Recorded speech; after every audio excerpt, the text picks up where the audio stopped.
Is that a beer? Yeah, I'm having a Miller. Fuck it, why not? I haven't had a beer in Let's like, go! dude, no lie, like I can't remember the last time I came home and just had a beer. I said fuck it. I was making some steak, so just had a beer. Fuck it. Welcome everybody back to the Built Different podcast. I'm here with Wolfie. Of course, my name is Tom, and we are back with an MLB Oh yeah. podcast, episode number 29. And guess what? Baseball is back. So as we're recording this, I believe it is 2 days before spring training Mm-hmm. games. Yep. 2 days before spring training games are kicking off. People have reported to spring. We still got free agents. The offseason was crazy. I'm here with my guy Wolf. How you doing? Sax, I'm doing good. Yo, man, you said it.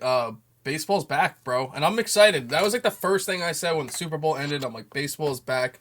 I just want a quick little rant here. One of the main reasons I'm excited, especially this year, obviously we're diehard fans. We say every year, open today. I'm so excited. The reason I'm excited this year is because coming from a Met perspective, 2021, we had the whole Lindor bias thing. Thought we were going to the playoffs. It was a long season. 2022, same thing. 100 games, went to the last game of the year, lost the division, but still went to the playoffs. Long season, right? Last year, if you're a realistic Met fan, most of us knew by July that season was practically over. Yo, I was still going to games in September, still watching, but you kind of felt like the season was over at that point. And it's like you almost were waiting to get to the next one. And while expectations are tampered this year with playoffs and winning the division, I'd be lying if I didn't say like I was so excited to just turn the page, get the new fresh coat of paint, like see a new team on the field, just like put the past aside and get the new season going. So like I've been waiting for this not just since like November when this World Series ended. I've been waiting for this since like June, bro. Yeah, I'm not gonna lie. I mean, for me as a Nationals fan, I know I got the Yankee jersey on because, I'll say it on this podcast. I'm going to be, rooting for the Yankees this year. I'm from New York. I think the I've always grew up in a Yankee household. It was either Yankees or Red Sox, a little bit of Mets, but mostly Yankees. And you know what? They got Juan Soto, so I'm gonna be riding with the Yankees this year because the Nationals, man, we we ain't gonna do not a damn thing. But actually, I'm also like really looking forward to watching Nationals games this year. We should have a lot of our prospects, debuting this year from James Wood. Hey, even Dylan Cruz is looking really good in camp so far. They might give him a shot this year. Cade Cavalli going to be coming back from Tommy John at some point this year as well. Brady House is getting better. Robert Hassel had an amazing, off-season camp in Arizona fall leagues, all that good stuff. So I get it. I definitely get it, Wolf. Fresh coat of paint. But for the Nats, it's just another fresh coat of losing. So we'll see. Our big acquisition was Joey Gallo. So Yeah, we'll that's true. we'll see where that takes us. But hey, Nationals ownership did announce that they're not selling. So I think that's definitely huge The one news. thing that's a So little surprising, just quick too, on the Nationals is that, well, I understand, you know, they're obviously not going to be winning anything in the next year or two. I mean, I don't want to, you never know. You never know. But my point is, I'm a little surprised because they have spent money in the past. That I'm a little surprised they're not a little bit more aggressive on some of these 1 or 2 year deals. I'll just give a quick example, like a Luis Severino. Like I'm a little surprised that they're not one of those teams in the mix for like these 1 year deal contracts. How they did Candelario last year, solid, solid. Like things like that. I'm just a little bit surprised they're not doing it more. I expect Joey Gallo to be a piece like that. I'm not a gambling man. I would bet money he's not going to be on your team come the end of July. But I'm surprised they don't do that a little bit more because I feel like it would kind of quicken the pace of like, hey, I hate to say it, but like, let's just say, yo, if JD Martinez is not signed, it can't hurt to just give him a deal just to trade him off later in the season. Why not? yeah, man, I absolutely agree. But I think with ownership not selling now and actual the whole TV the whole TV part of the deal actually figuring itself out. I think bright days are going to be ahead for the Nationals. I think this year is going to be the most important year. I think the reason why it's taken so long is because they held on as long as they did. Like the world, like realistically, when the Nationals won the World Series, that was their last like year of the window. Like the window was everybody knows that window was damn near fucking You could shut. barely throw like a like, card through it. It was like that like closed. Bryce Harper left, shit was getting real crucial. More people were expected to leave, you know, no one had the Nationals winning and then, they did. And then we tried to hold on for another 2 or 3 more years. So this is still a normal rebuild. It's just we lost for so long at this point. 5 years. We're going on six I'll now. say one thing too, just a Um, quick point. As a Nationals fan, I don't think you guys get appreciated for as much as that 2019 run. Like when you think about it, everybody always talks about like I swear we hear more about the Astros winning, and they won 2 years before that Nationals game. Like this is more recent, and you hear more about the 17 series or the Dodgers or the Red Sox, and it's like, dude, that was like an insane run that I swear no one bro, I talks about don't. enough. Well, I think like that off season was completely like literally like 3 days after that, like the Astros news came out.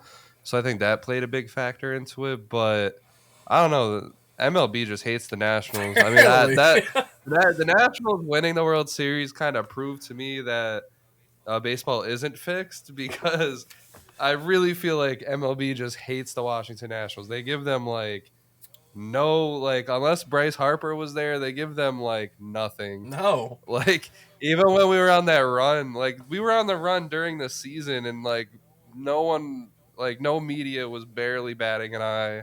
They didn't give a fuck. Um, they were so happy when Bryce Harper and Trey Turner left, so that they could advertise Yeah, them yeah, you're in, right. in Philly and LA. You know what it was? It was almost kind Uh, of like with when the Strasburg and Harper thing kind of came up in the beginning. Like I feel like attention was kind of going to it, and maybe they were like, "Ah, you oh bamboozled my me with that god, whole thing, so now we're not like giving you guys attention again." this, But at the this same time, like Strasburg thing Soto is was amazing. dude. This Strasburg thing is a little nuts too because if everybody remembers, he retired last year. Yeah. But he actually didn't. The Nationals, like, I guess the Nationals were gonna do a retirement ceremony and shit, and then they canceled it. Because they wanted Steven Strasburg to, if he's gonna retire, to, I guess, like, I don't it's I have no idea. It's very shitty What? from the So sound of I it. was gonna say, They yeah. wanted him to, What's going on? like, they want him to give up like a lot of his money that he's Hmm. owed rightfully, which I get in a way because it's a business, and we gave you a huge contract, and you've only pitched 8 games since getting that contract. Jesus. But he was World Series MVP, so it is what it Hmm. is. Um, but so this year they want him to show up to spring training, but not pitch, but take up a roster spot and mentor the young guys. What the fuck? I don't know what's gonna happen with this How could? situation, but it's If anything, interesting. I would try to like be like, "Yo, you're on the coaching staff." Try to like mimic the contract to like include that or something. Like, what the hell? Like to take up a roster spot? Like, yo, what is? I Tell him to think go pinch like run or something then for a bit. I'm praying that these prospects work out, because if not, this is going to be the most confusing rebuild ever, and I can't wait to talk about it. Like that's why I just can't wait for this year to happen and this next off season to happen, because I'm how you felt last year. Yeah, Now, like I'm kind of looking forward to next season as a Nationals fan because I'm confused and I just gotta wait and see. I just hope James Wood and Dylan Cruz are who they're supposed to be, and hopefully Elijah Wood, and we'll find and who out. knows? Maybe next year your owners will be like, you know what? I'm back. We're gonna open up the pocketbook, and you guys could be the highest bidder for Soto and get him back. Well, but and that's the thing is, like, if people remember, the Nationals did have a top five payroll Yeah, on during the hell yeah. years of like 2000, and like ever since they signed Scherzer to, the big deal. They kept signing people and signing Daniel Murphy, signing just kept signing And as much as people. we hate to say, I know it didn't work out and it sucks, but dude, they dished some money towards Corbin too. Like there was guy they did dish People money out. people say the people say the Patrick Corbin deal didn't work out. I say it did. He Hey, you got a was World a Series. crazy reliever during the World Series, and As a fucking, Met fan, and now he's like bro, he's my favorite oh, loser. dude, I would take that I would take Patrick Corbin. If you would have told me the same thing with Patrick Corbin, I would have signed him too, knowing I would have got a World Series. It wouldn't even be a And question. he's taking all the smacks during this rebuild. Fuck it, he's taking it like a fucking And to champ. his defense, he He never hasn't stopped. complained once, He's never stopped, bro. bro. He hasn't like faked an injury. He hasn't complained to the media. He hasn't fucking cried about anything. He's just literally showed up, sucked, went home. Well, he had a bounce back year Yeah, last there was year, some good months. better than the Yeah, year before.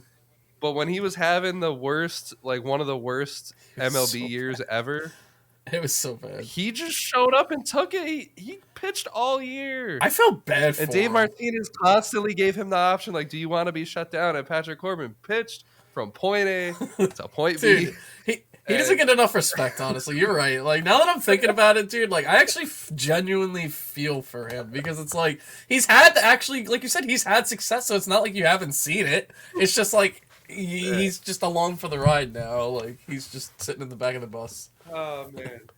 But yeah, enough about the Nationals because I could talk fucking. We I could know. have one whole It's podcast so about true. the Nationals. I really could. I really could.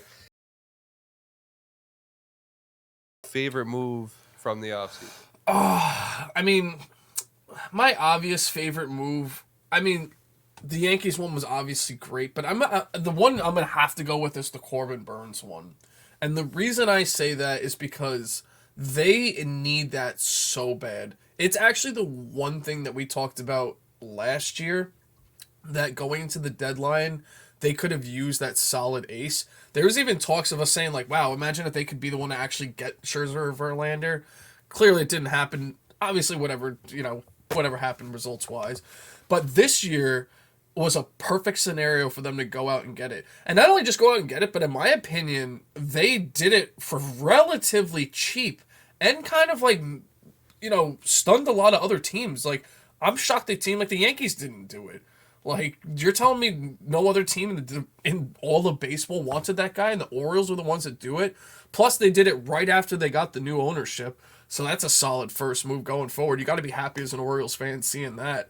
So, I mean, I would also like Yeah. to see them do more this year in general, but that is one of the pieces that's like, holy crap, you needed this. You have a lot of solid young kids behind you, too. So this is like someone that could lead the staff, take some pressure off of those kids. It was beautiful. It would like, I'll say that. It honestly, like, it's my honorable mention.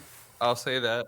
And I'm glad you brought it up because the one thing that I've been saying for the past 2 years since the Orioles started taking off is that they just need a leader at the top of that young yep. rotation. Just get an aged leader, a guy that can go in, go to war with them. Because as you saw in the playoffs last year, they needed that. And I think the first game of the playoffs is one of honestly the most important games of the entire postseason. And you can argue for any game, but it seems like last postseason, game one and round one was very important. And now that you have Corbin Burns, I think things can go better for them. Corbin Burns is solid under pressure. He was with the Brewers. I know they never really did much, but he played a lot of games under pressure, and from my memory, he did decently well. One of my predictions, too, is So I actually think he's. I don't know if he'll win it, but I would be shocked if he's not in the top 3 in Cy Young voting in the AL at the end of the year. and what this does is it takes a lot of pressure off of Grayson Rodriguez too. Yeah. Um, And actually, he no, continue. No, I go was going ahead. to say, the one thing I actually just looked up because I actually forgot about it is because I was thinking the same thing. Grayson, Wells, Kremer, Bradish, I know. John Means is coming back. That's bro. who I just typed in. John Means, bro. Apparently they said he's coming back a little slow in the spring training, but he's taking his reps right now. But I completely forgot because that's almost like a second acquisition because they didn't have him for pretty much all Bro, last John year. Means was like when they were bad, he was Yeah, great. now imagine him as like a 2 or 3 or even like wherever everybody wants him in the rotation. Like having Corbin Burns just makes your 2 through 5 like Yeah. you just it's so And much then, less like I pressure. said, like for Grayson Rodriguez, man, like for him, it takes off so much pressure because he is, he was their best pitching prospect coming up through the system, expected to be the ace, came up last year under a lot of pressure, didn't do good at first, fixed it up, had a good end of the year, but now it's kind of like Corbin Burns is going to take all that pressure of being the ace, being the number one guy, being the anchor of the rotation. Grayson Rodriguez just got to go out there and pitch at this And point, to tell you the thing, if and he actually it's good. does go out and pitch like that, let's just say if he pitches to even just around a three, even if it's a mid three, you're talking with him and those Corbin and the other three guys we mentioned. I mean, dude, Wells last year was one of the best pitchers in the Yeah. AL. Like you're talking, They got a lot of dude, depth. they're not even just They got a depth. lot of pitching Like depth. Sachs thinking about it compared to the rest of just specifically the AL. Obviously, Yankees ups and downs questions. You can make the argument they have the best rotation in the AL. I mean, which team is coming close? Like, all right, Seattle's still good. I'll give them that. Seattle's great. I mean, kind of the Astros. You don't know what you really get with Verlander anymore. The other guys have had injuries. Like Toronto, not really. Like, what other really teams are out there that you're like, oh my gosh, look at that That's true. rotation compared to this one?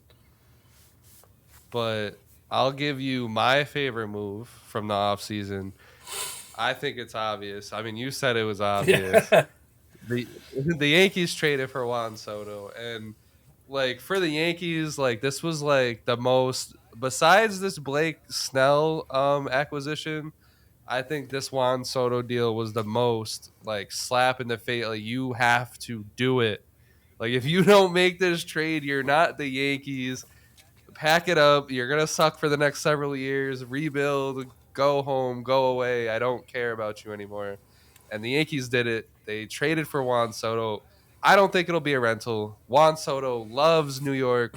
As a Nationals fan, every time he went, to that Yankees trip or that Mets trip, especially going on that Mets trip several times a year, he was always on Instagram, looking like a little kid, loving his time in New York. He's built for New York. He always loves the spotlight. I think it's like literally it's a perfect match. And the Yankees, honestly, over the past few years, I don't think this forgives what they've done, but honestly, you can be glad that they've been patient for this move, and they kind of held their guns on the other moves because it's perfect. I think what it does is it immediately solidifies their lineup. I have a point on Gleyber Torres later. What Giancarlo Stanton, for whatever it's worth, he seems to be taking this shit seriously. He's in shape now. You're hearing good things from Marcus Stroman saying that he's going to ignore social media, which is huge for that guy. It seems like a really locked in team now. Like it seems like a team that it feels like the Yankees again. And a lot of people hate the Yankees, and they're probably going to hate Juan Soto and his shuffle and everything. But man, playing Juan Soto next to Aaron Judge, both of those guys are going to get better pitches, and it's going to be disgusting. It's going to help the whole lineup. Uh, by the way, just quick shout out before I forget. I have to actually give some props to Marcus Stroman.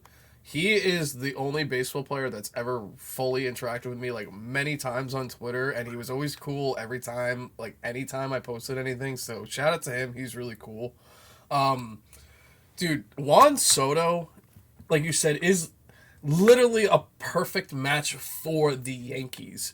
That stadium, the atmosphere. Like I'll say one thing, and you actually brought it up quick, and I'm glad you did because I kind of wasn't thinking about it off the top of my head.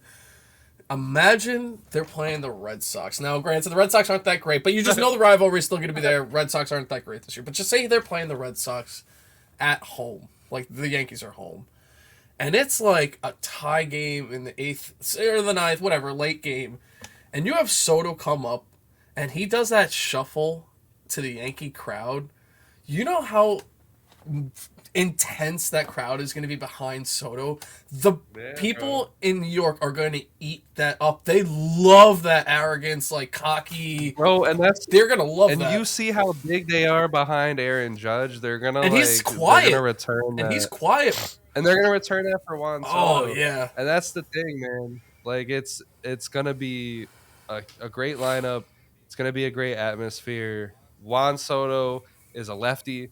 So that porch for all the players that everyone has ever said that the Yankees should get, because the Short right, porch. the porch on the right is fucking tiny as fuck. They said that they should get Cody Bellinger, and they said they should get Joey Gallo, and they said that they should get Bryce Harper, and they said, every left-hander with power, they said that they should get.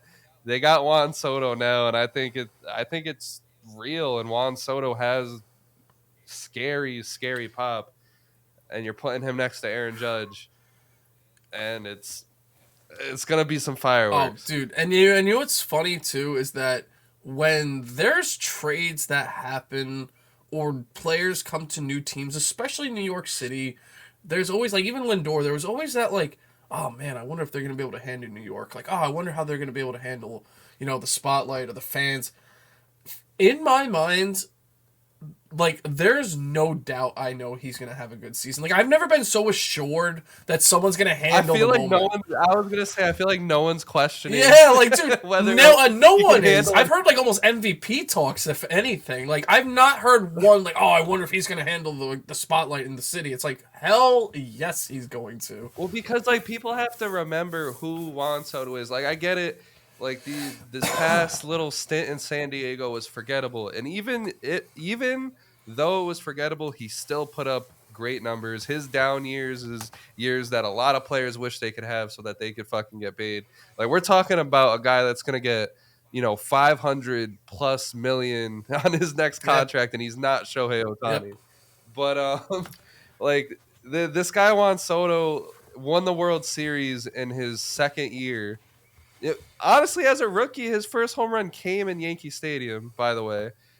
And literally the next year, without Bryce Harper there, with all the odds stacked against the Nationals, won. Like, I don't want to say carried because we had Anthony Rendon, but was a huge reason why we won. Was in the World Series, hitting bombs, showing up fucking Garrett Cole, There you like go. carrying his bat down the line as a fucking, as He's a just such a G, teenager. dude.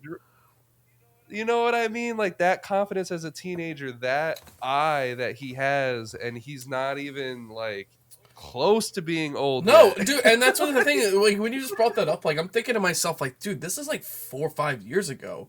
It's like I feel like he's been in the league for half a decade, and the dude's like 5 years, 6 years younger than I am. Still, it's like, are you kidding me? Like I don't understand that. Like And he wasn't one of those young kids that fucking was too immature or burned out or dude, anything. He just took it and ran with it. And here he is as a it's Yankee. crazy. And we might have one of the best duos we've ever seen. Yeah, dude. How old is he off the top of our? What is he? 23. Once, let me look quick. I want to say he's 24. He is 25. Okay, and he turns Yeah. 26 this year. So all right, easily 15 more years. We could agree, at least, if not 16. Let's just say 16 to make it even, right?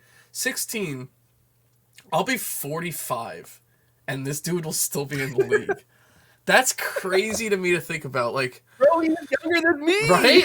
Dude, think about it. Like I just said. All right, so same thing with you. You add on 15 more years. He's usually going to play till he's 40. So you're going to be in your 40s, bro. You're in your 40s, and that dude that won you the World Series when you were in your mid 20s is still playing baseball. That's crazy. Bro, we're the same age, but he's He'll fucking younger. he'll be It's that insane. guy that goes down and is like, oh man, when I was young, you guys should have saw Mickey Mantle. Oh man, you guys should have saw Babe Ruth back in the day. No, you guys should have saw And Juan that's why I Soto. think like literally like Juan Soto is that kind of talent, and now he's in the perfect fucking spot. Perfect spot. Yeah. Oh, But absolutely. enough about our orgasm about Juan Soto. What is your least favorite move from the offseason? I'm going to keep it simple. Mine is Red Sox trading Alex Verdugo to the Yankees. Now, listen, one might think that it's not, it's an irrelevant deal, whatever, who gives a shit. Literally, as a Red Sox fan, Chris, shout out to Chris, I feel bad for you guys. You traded Mookie Betts, and you got this package back that was centered around Alex Verdugo and Jeter Downs. Jeter Downs saw what happened. He's not even a national anymore. That's how bad he Yep. is. He tried out to be a national, and he couldn't even do that.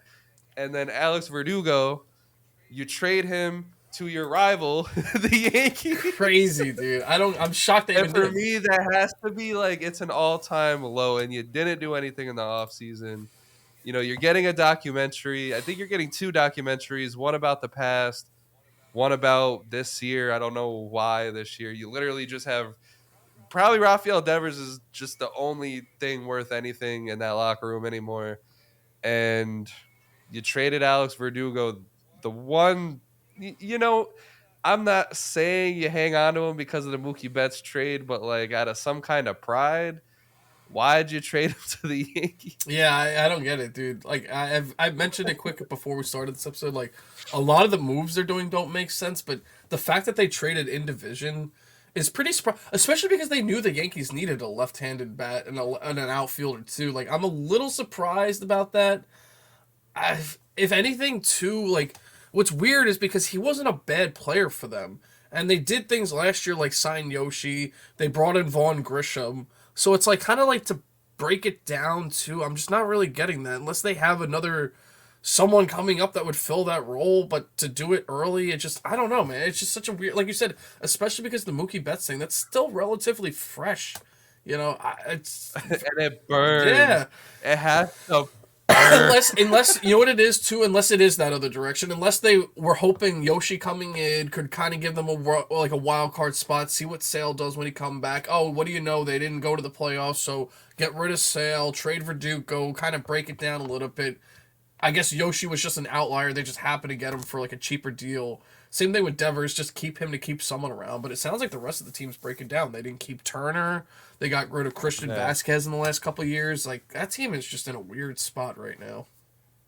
Well, what is your least favorite Uh, move? I, I I think I mentioned it quick, but I didn't go into depth. I really did not like the Seattle Mariners move with trading Robbie Ray to get back Mitch Haniger.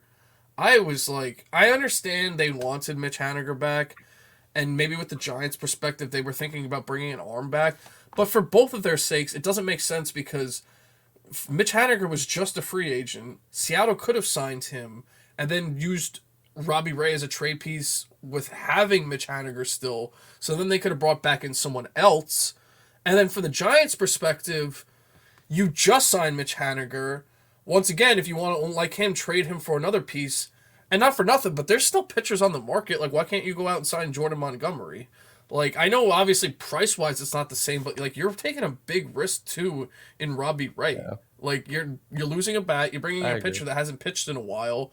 I feel like with it's one of those trades that like when the Twins last year and the Mariners traded or the Marlins and they gave up Luis Ariz and Pablo Lopez, everybody's like, wow, everybody kind of won there. It made sense. They needed pitching, they needed a bat. This one doesn't make sense to me. Like I don't think either team needed these two specific players for the role. Like I'm like Seattle, in my opinion, they're just bringing back what they've had for the last 5 years. I don't know. I mean, if Robbie Ray is going to come back this year, and I love it for the Giant. I mean, I don't want to say love Unless they it, were trying to but get rid of the contract, they could be. If anything, it makes more like sense for the I like it Giants. for the Giants. I like it for the Giants because it's kind of like there's no risk. I don't think there's really any risk in this. I mean, Mitch Haniger, he had a terrible year last year for you guys, and then you're gonna take Robbie Ray, who coming off of Tommy John surgery. The Giants, they do really good with their pitchers, man. And Robbie Ray, for what it's worth, is a Cy Young Award winner 3 years ago. As to which team had the worst offseason, I'm gonna answer it as the Mariners, man. When you when you come off of actually winning a playoff series for the first time in however long, and you just don't fucking do anything, and then you come into the next season, same kind of hype, you know, get a little bit better, Teoscar Hernandez, whatever, and you just miss out on everything. Like just shoot the gun, miss Yep. everything, and you don't do really anything again. Like they made some cool moves, some cool very little moves. They got Jorge Polanco. Mitch Haniger can be good if he, whatever goes back to the, Seattle days. back when he was there. Um, they can pull it off with this team, but they needed to take what Julio Rodriguez has given them, especially in a down year last year, and surround him with talent. And they just didn't do that. And I think it's a very missed opportunity because the Astros, they didn't do nothing but make one fucking move, which was get Josh Hader, but that happens to be a great ass Yeah, move. yeah. The fucking Solid Astros, move. I don't even man. think they need to do much else. The Rangers just won the World Series, and all they're waiting on is health from their players this year, and they're going to be a juggernaut yet again. Absolutely. Um, Well, and you're going to get to beat up on the Angels and the Athletics. So I really am not understanding this.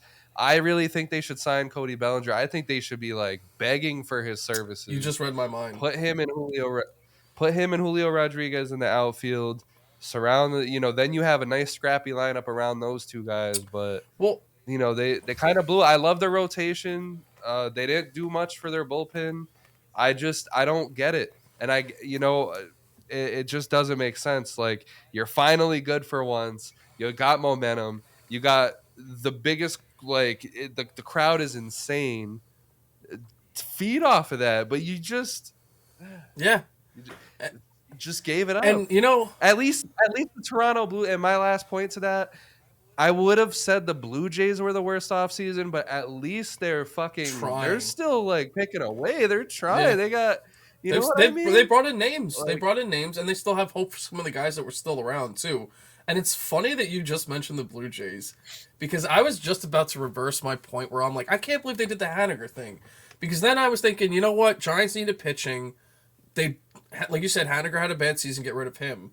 Then I'm thinking, Mariners had Haniger, he's done well there, so good track record. Plus, they didn't need the pitching. They got Gilbert, Kirby, Castillo they brought in. They brought up Miller last year. So I'm like, you know what? Maybe they don't need the pitching. But then something hit me that you just brought up. You guys went out last year and traded for Teoscar Hernandez, and you did not re-sign him. And the only bat you brought back in is the guy you've had for the last half a decade. So, in my opinion, you really screwed up. Because if you're going to trade Robbie Ray, in my opinion, you should not have gotten Mitch Haniger. I'm sorry, but you got to go somewhere different. If you didn't resign him in the offseason, go somewhere different. Plus, you didn't refill that big bat hole. Like, you need Bellinger, honestly, I actually wish they would have got Snell because apparently Snell was a Seattle fan growing up. They still technically, I guess, can. And I don't even know if they necessarily need the pitching, so I'm okay with that. But why not get Bellinger? Bellinger would be such a solid piece next to Julio, right left-handed bat, good contact, good pop. Completely changes that lineup. If you have Julio, Ty France, Bellinger, you got Rowley up there. I mean, dude, you're starting to look that team around. Even just sprinkle in like another piece here and there, like a DH, like a JD Martinez. All of a sudden, that team's really good. JP Crawford just had one of probably the best year of his career last Yeah, year. and even like and if you already got Mitch Haniger, we have to include him too. But why stop there? Why not get it Bellinger? Because now if you have him and Bellinger and Julio, that lineup looks completely different. Yeah, absolutely. So who was your worst offseason, or are we in agreement? Yeah, we're in agreement because I was gonna say Boston originally, but I forgot they did actually get Vaughn Grisham back. So you know what, yeah. For Chris, Yeah. and that's a trade. We could talk Yeah. about that trade real quick. It's a trade that makes sense to me because the Braves, they're in this position where they're going for a World Series, so getting Chris Sale makes sense. Chris Sale apparently is in very great spirits. He had his first full offseason Comeback camp, player of the year. In several years since 2018. He hasn't been injured in the offseason. So he says he's having fun, which is scary. But also on the Red Sox end, for a player like that that's injured on a decent contract, you're going to get back a top prospect. I like Yeah. it. Yep. Even if he ends up nothing, it's just whatever. I actually think he'll be good. I actually have high hopes for Vaughn Grisham, especially now because his position's not blocked. That was a big thing going with the Braves. He was unhappy about that. Once I read that that's who they got back from, I couldn't remember the name. I was like, okay, that's...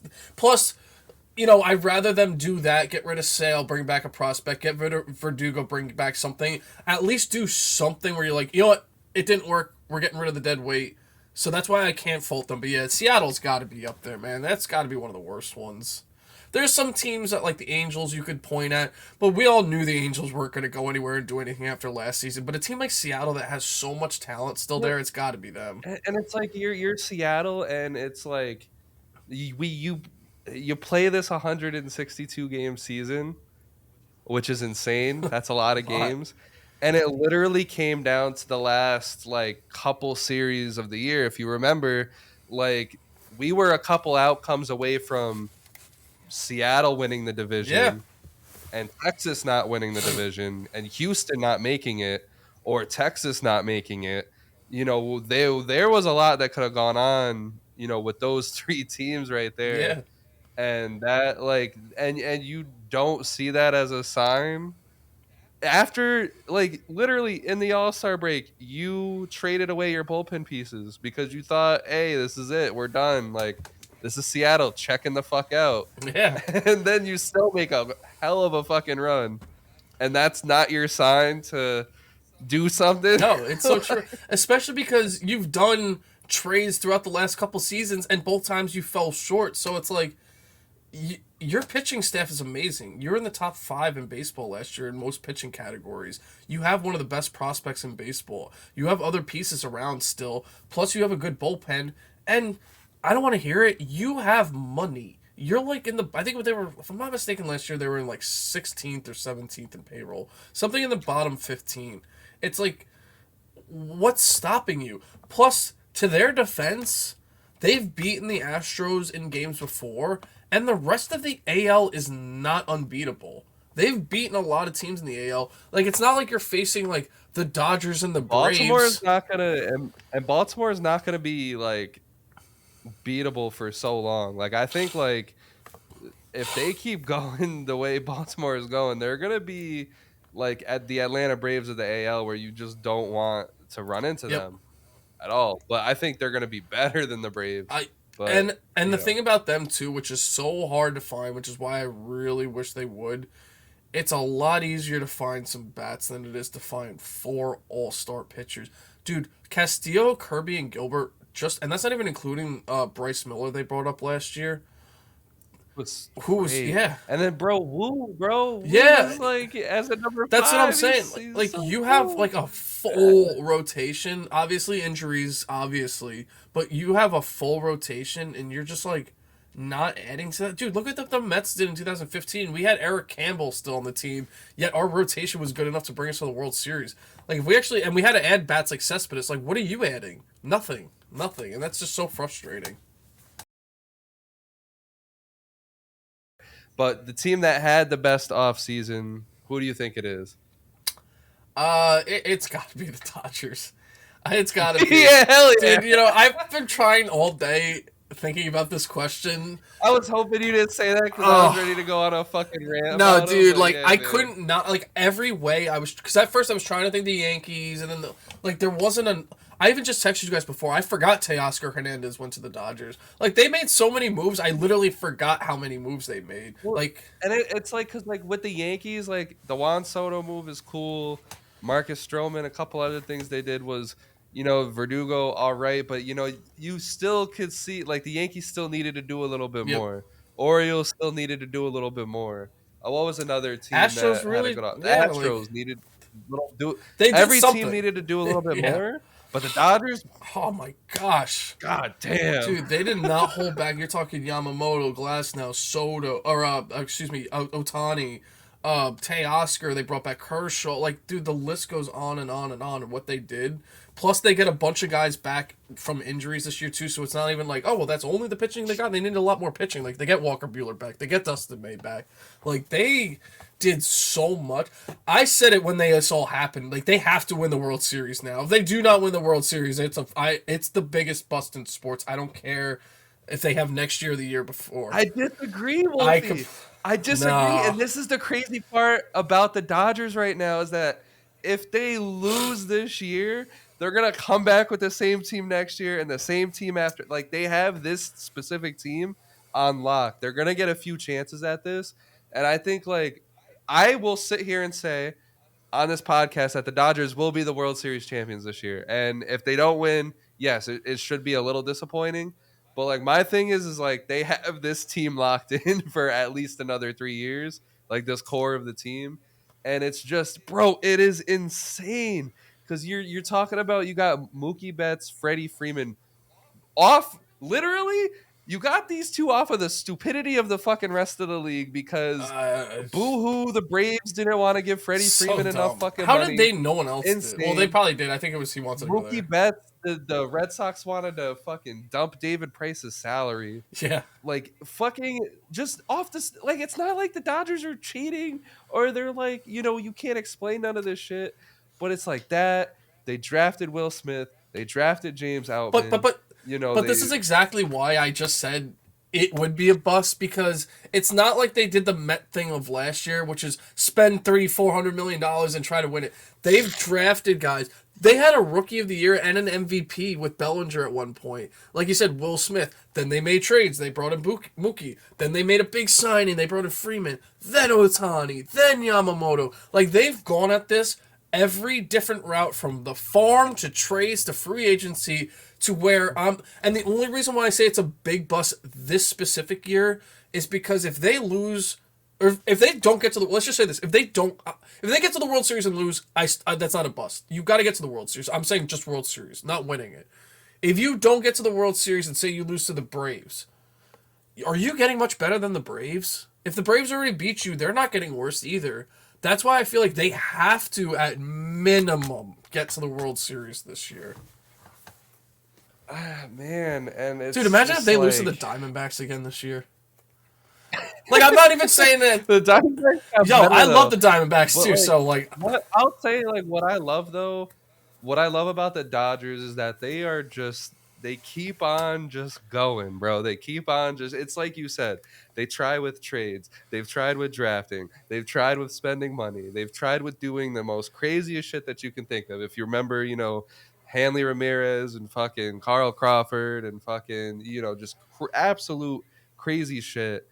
And, the one thing that I appreciate from the Dodgers is that they have literally been a winning team since I think I've started watching baseball at this point. Or well, at least since I actually was like deep into baseball. the last I like started 15 watching like years, 2004. Yeah. But like since like they had, for example, Manny Ramirez on the team, and that was a long time ago. That's because the year after was when Matt Kemp started breaking out, and then Matt Kemp was almost MVP, and then they just started winning and winning and winning after that. And it's just they keep trying, brother, and I just appreciate it. I wish more teams would be like this, because like they remind me of like the Yankees were actually the like they remind me of what the Yankees should be. Where it's not just spending, but it's everything else, like you just said. And I legit think that there should be no way that they lose. I think the way that they lose would be through their pitching. Oh yeah, I still think their pitching. Like we still don't know what Yamamoto is gonna be. Glass now is, as his name says, made of glass. That's a good point. Bueller hasn't pitched a game yet. Dustin May hasn't pitched a game yet. Kershaw still has to come back. Do you think they still go for anybody else?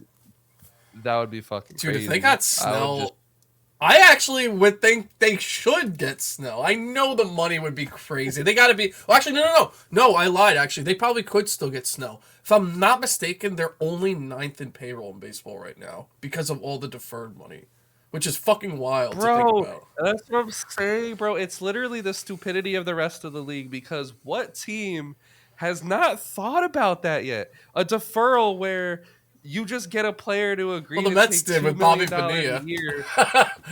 but just defer the whole fucking contract after they're fucking, the contract's done and they're most likely out of the league.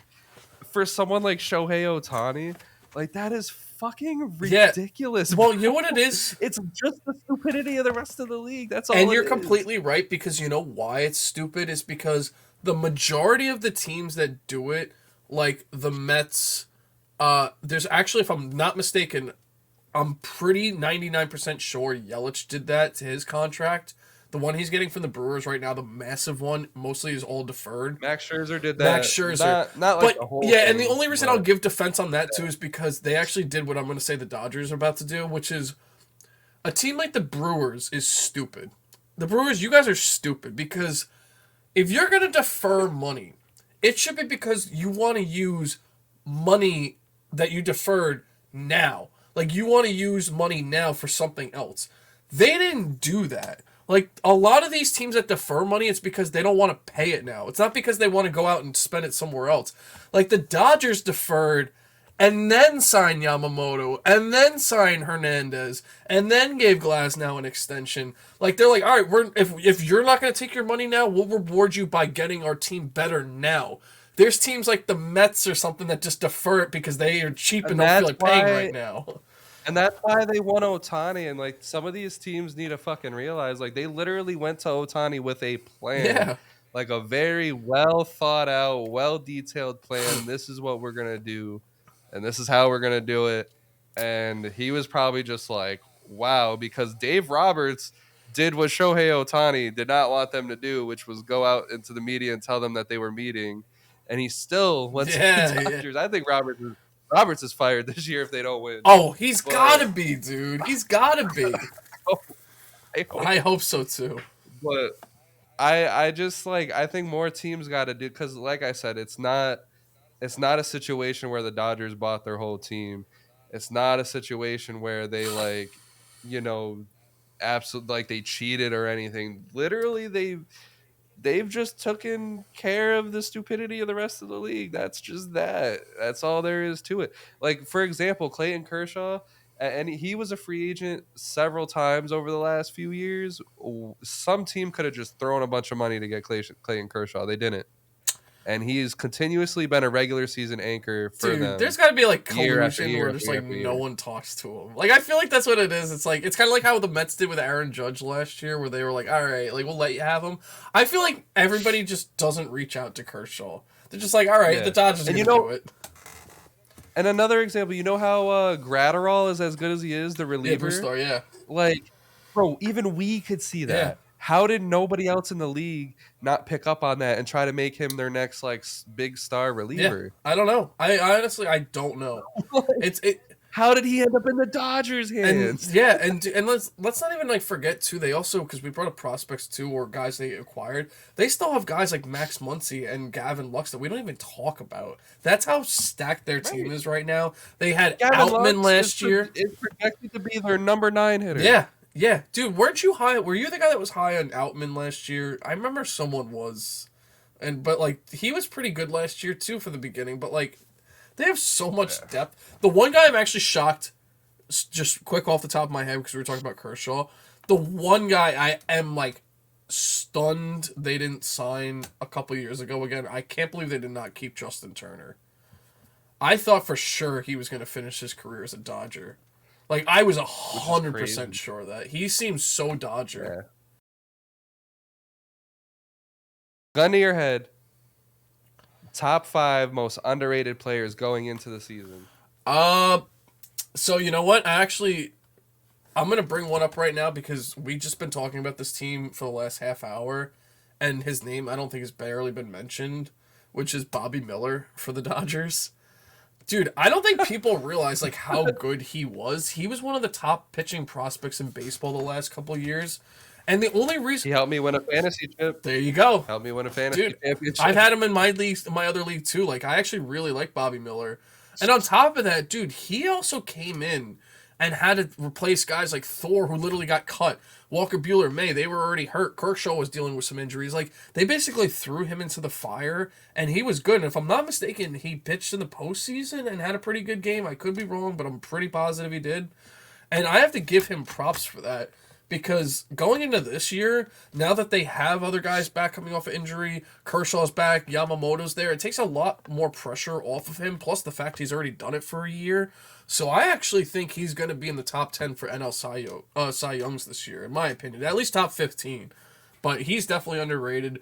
I'm going to keep the story short and sweet for this guy because it's underrated too. Literally the same thing came up last year, replaced injured guys. did well, and I actually think he's going to be in the top 15 to 10 Cy Young voting as well. I wouldn't even be surprised if top 5 is Hunter Brown for the Astros. Came up last year, solid. That's a good Dude, pick. That's a solid. good He's going to pick. be like, I honestly think one of the best pitchers in the AL this year, if not one of the, if not the best pitcher on the Astros. I mean, Verlander's getting up there. Other guys have dealt with injuries. He's going to be solid. This one's not as underrated. I just feel like once again you don't hear him as much compared to some of the other prospects, but I do think Alvarez is going to have an all-star season because he hit over 20 home runs last year. He didn't come up right away in the beginning of the year. Up and down, had other catchers going on. The team was a mess this year and he still put up good numbers. I think with the second year under his belt, knowing he's getting the starting job from the get-go, I think he's going to have a top season. It's funny because I swear, like a lot of these guys we've either brought up already just randomly. I actually think, and you're gonna disagree with me so hard on this. I think he's gonna hit close to 290, if not more.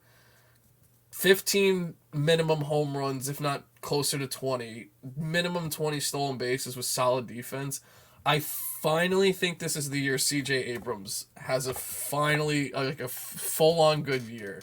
Why would I disagree with Because that? I know that because I brought this up in the past, like before he was really good, and I mean I went over the top as like, oh, top prospect, but I actually think he's gonna be like, I obviously wouldn't say MVP, but dude, If everything goes well, he's like our top of the lineup. Like he's our Trey Turner, yeah, no, literally, like I'm serious, and I mean actually that's perfect. You said that. I can make the with argument. a better glove, a way better Take the glove. 15 teams in the NL. He could be a top 5 shortstop. I'll say a top 5 shortstop at the end of the year. I respect that. Lindor, I Trey, respect like it.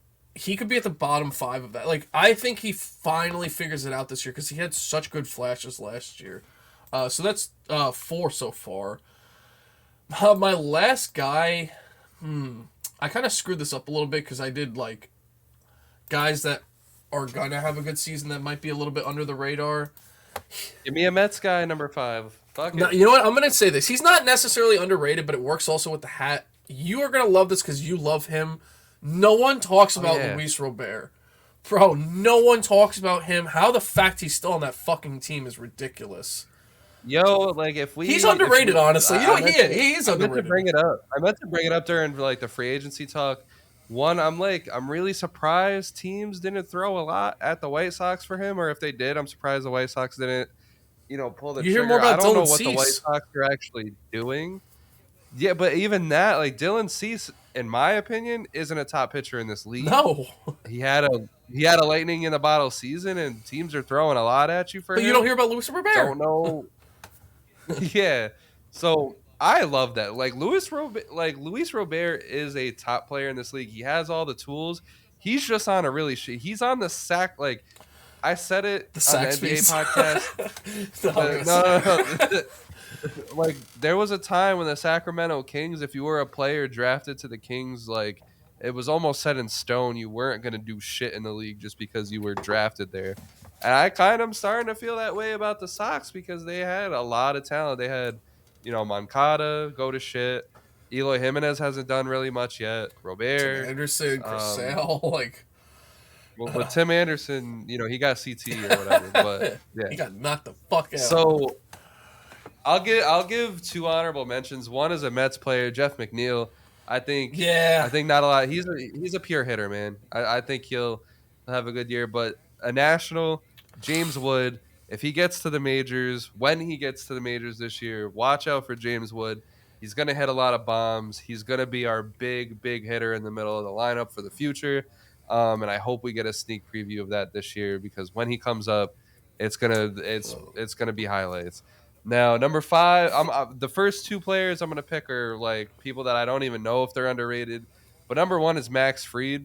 Yeah, I think I'll Max give him Fried that. Yeah, people forgot about him. if I'm not mistaken, Max Fried is a free agent after this year, or after the next year. So he's gonna start trying to spring a few years together here.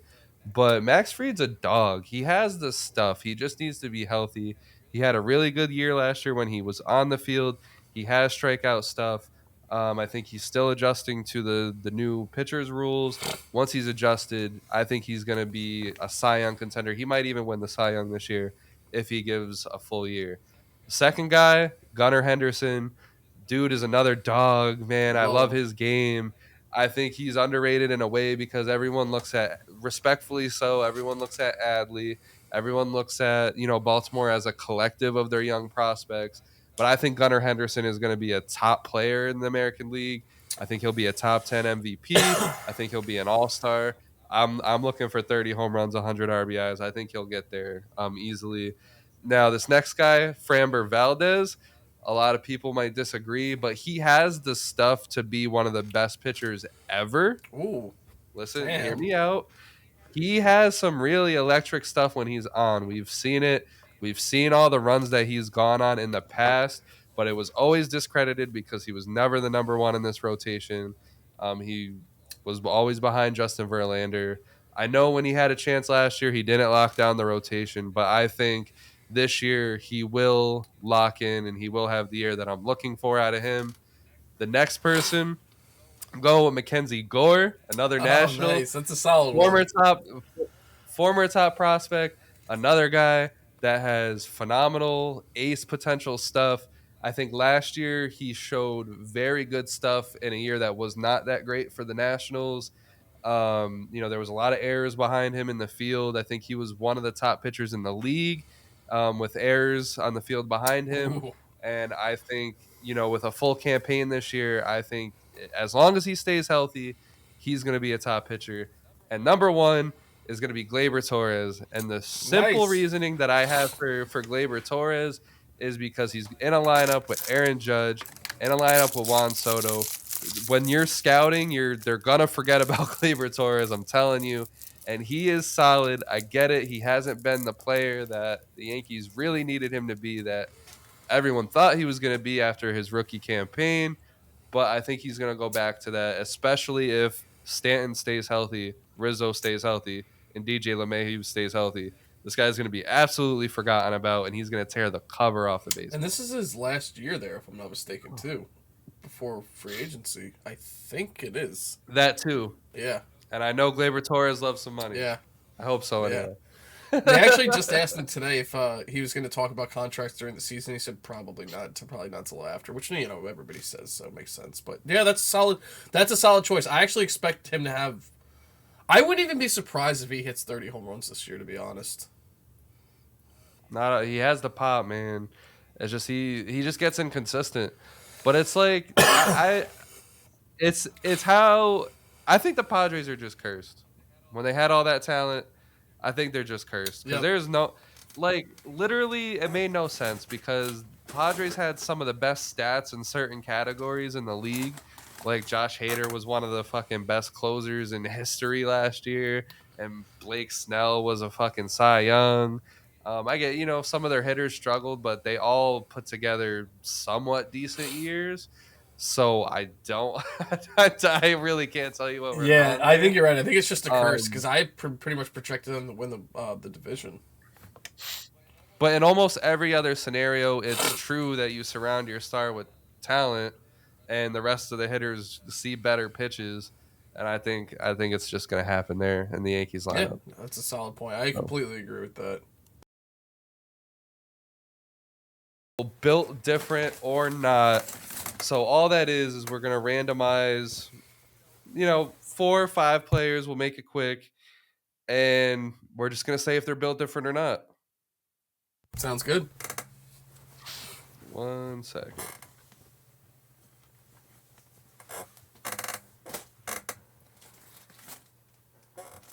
All right, first player.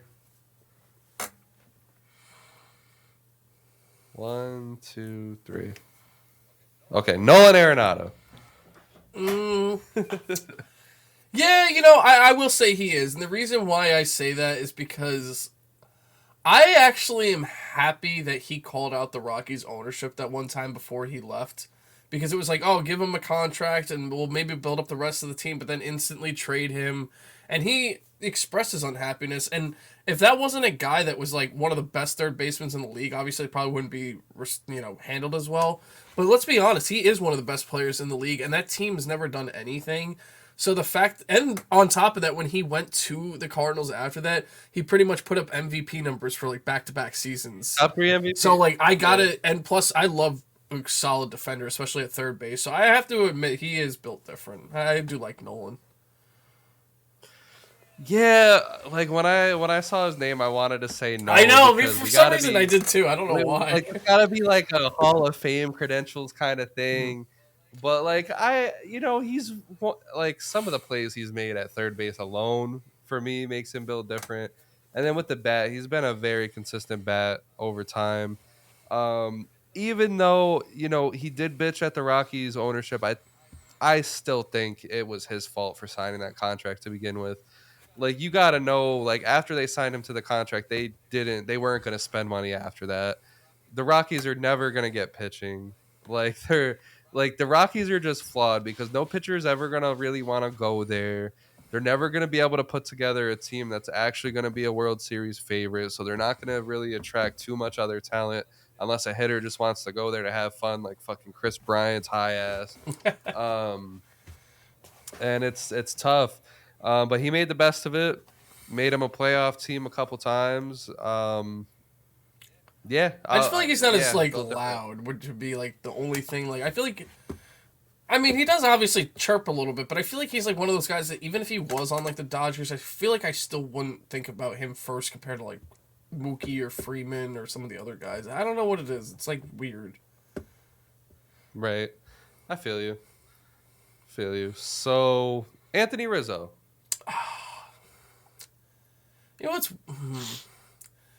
I'm gonna say no, but shout out to his yeah, dog. it's so weird. You know what's funny that you said that is because He's a good yeah, guy. He's a really good yeah, guy. yeah, dude. I know. Yeah, it's I'm not getting that vibe of built different, but he's such a nice dude. Apparently, like yeah, he takes his dogs on the walks in Central Park all the time, and he's done charities and stuff. Like, Actually, I don't but know. he I did think win. that's But built different but though. then he did win the Takes Cubs the World long, and he Series. beat cancer. He beat cancer too, Oh, he right? did. I didn't know that. No, I didn't know that. Or some Okay. shit. I I don't could be know that. wrong. I'm gonna stay out of that one because I'm not too sure. I don't want to throw that on him. Maybe he did. But dude, he also won the Cubs the World Series, and he's like you know what? I am gonna say built different because two reasons. It's really hard to get the love of two cities in one lifetime. If he walks down the street of Chicago, people will like him. And even though he hasn't had an MVP season with the Yankees, yo, if he's walking down the street in City Field, like I would, or in New York City, I would assume most people would be like, "Hey, Rizzo," and like that. So like, I feel like to get that much love, I like Rizzo. I think he's He is like built different. borderline, Yeah, borderline. he's Yeah. built different in the way of But like a he's good built built different. Whatever, different. Yeah. whatever. He's built different. All right, ready? Jeff Samardzija. Jeff Samardzija. Why am I like? No, yeah, he's the What? shark, right? Yeah, What? yeah, the shark. Yeah, the Uh, shark. Straight up beat the Yeah, shit out I of guess he people if would he be built wanted different. to. Like he kind of just threw me a real big curveball there. I was not expecting to hear that name today. So yeah, the shark's built different, of course. The shark. God, wow, that's Uh, just it really threw me off. One-time All-Star. I'm gonna say he's not. I didn't really like him. I thought his nose was ugly. But he was the shark, I guess. But I can't give him the build different Oh, title. dude, you know what's mad I can't do funny? it. Just to not like screw up your segment for a second, but if I just pulled two cards right here, tell me these two dudes are not built different. Aroldis Chapman Who? and Amir Garrett. Dude, that is like the most built They different. got to a fight. Dude, I know, that's what I'm saying. Like, I literally just picked up two random cards and they were just built different guys ever. But anyway. Oh yeah. Speaking of, like, if you guys make sure, like, if you guys get to this point in the episode, let us know. We're thinking of doing an episode where we just go through our baseball cards. We'll make it entertaining. We'll talk while we're doing it, but we're thinking about doing Little it. games Keep that in involved in mind. that too. That'll be a lot of fun stuff. Maybe even All a right, so live built pack different. opening on screen of like crazy cool packs. Built different or not, Hanley Ramirez. Yeah, I'll be honest. That's my guy. I know. That is my I guy. And I'm going to say he's built different just because he's my guy. I think he hit well for the Red Sox, hit well for the Dodgers, hit well for the Marlins. I love Hanley. He was a good skinny fast dude. He was a good fat dude. He was a good strong He's dude. definitely He built was different. Let's just say that. He's definitely built like, different. You know what it is? I think at the end of his career, I think his career ended because he got into some like fucking drug scandal that we literally never heard about after one report, That's a like good literally point. one report that we don't know if the report was true or not. But Is he apparently alive? he was like, I don't even know. I I Someone have call not heard a him. peep. Where? Someone check on Hanley.